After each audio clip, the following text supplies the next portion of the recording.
Here's a little video about the subjunctive.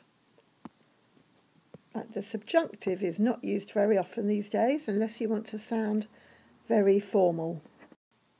Here's an example of somebody who might want to sound quite formal. There he is. Think of it as the more unusual way to say things. Here's an example.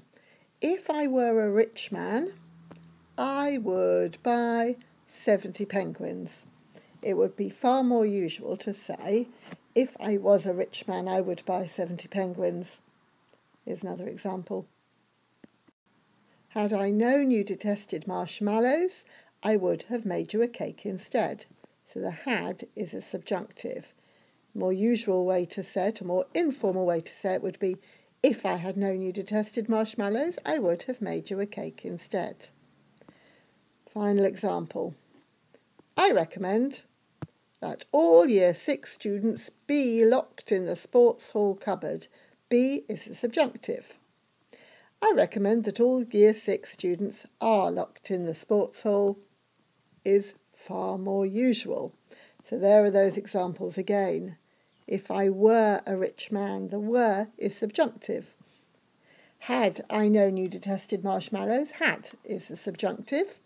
And in the last one, I recommend all Year 6 students be locked in the sports hall. Be is the subjunctive. Remember, it's unusual. You don't often hear it, and it's used when people want to sound more official or formal, like this. Here's me. Personally, if I were president of grammar, I would make a law that the subjunctive be banned from use until such time as I decreed it permitted. See if you can spot the subjunctive form in that sentence. Here's what I'd say, more usually. If I was in charge, I'd make a law banning the subjunctive until I decided to allow it again.